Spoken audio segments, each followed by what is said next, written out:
I knew she wanted an audience. That was the first thought that cut through the noise of the backyard, the laughter, the clinking glasses, the lazy hum of summer heat settling over everyone like a blanket. I stood near the grill, pretending to care about the smoke, when I heard her voice slice across the yard. My wife, laughing, loud, performative, and aimed at me. "God, look at him," she said to the cluster of cousins around her.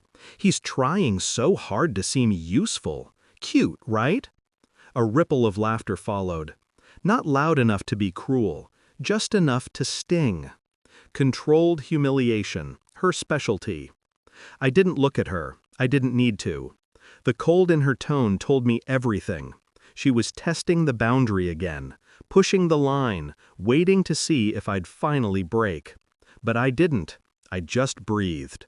Slow, steady, quiet. Then I heard another voice, softer, sharper, her cousin, Alara. "Why do you talk to him like that?" she asked, flat, as if genuinely confused. My wife scoffed. "Please, he's fine. He knows I'm joking." I turned slightly, catching Alara's eyes from across the yard. Calm, focused. She saw something the others didn't. Something my wife pretended didn't exist. The bruise under the surface. The fracture she kept poking. The secret she thought was still safe. I watched Alara take a step closer, her voice dropping to a razor whisper. "Then just divorce him already," she said. "If he's such a joke, let him go. I'll gladly take him myself." Everything stopped. My wife choked on air. The cousins went silent. And somewhere deep inside my chest, something clicked. Alara's eyes flicked to me again, like she knew, like she'd seen it all along. I reached into my pocket, felt the papers, cold, thin, final. And for the first time in months, I almost smiled. The truth didn't start with this barbecue. It started months ago, with a message that popped onto her phone while she was in the shower.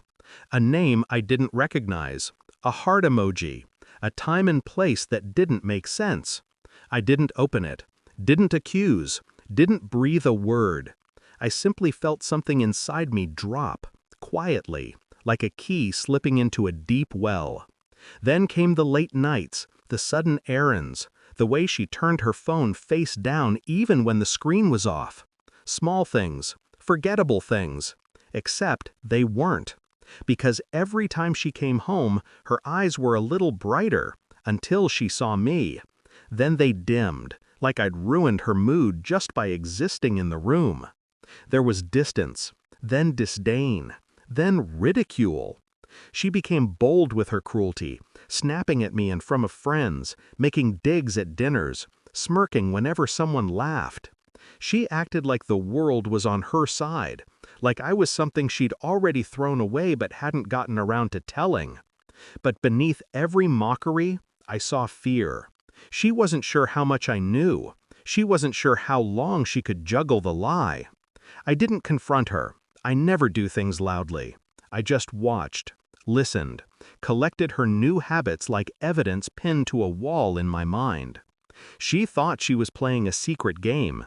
She didn't know I'd already started mine. It began with access logs. Not her phone. I wasn't stupid enough to leave obvious fingerprints. I checked bank statements, location metadata from shared apps, the time she used the car, the changes in her schedule she didn't think I noticed. Every inconsistency became a thread. I pulled, quietly. Then I ordered a secondary phone under a spare account. Installed a subtle GPS tracker app on her car. Nothing invasive, just enough to verify what I already suspected. And then I waited. Watched her drive to yoga classes she left without her mat. Watched her stop at the same hotel twice a week. Watched a second car arrive 40 minutes later. 40 minutes. Always 40. Predictable. Comfortable. Rehearsed. She'd built herself a small, delusional kingdom of deception, thinking I'd never dare step inside. But I didn't storm in, didn't demand answers, didn't explode. I simply requested the receipts from the hotel, politely, with the right legal phrasing, then paired them with time-stamped car location logs. The truth formed itself like a slow, developing photograph. No drama, no shock, just clarity. Then I scheduled a meeting with a lawyer. Quiet, clinical. I didn't tell her, I didn't say a word. I just placed the signed divorce papers in my jacket pocket and continued my days like nothing was wrong. She mocked me more, ridiculed harder, got comfortable. And that's when betrayal becomes fatal.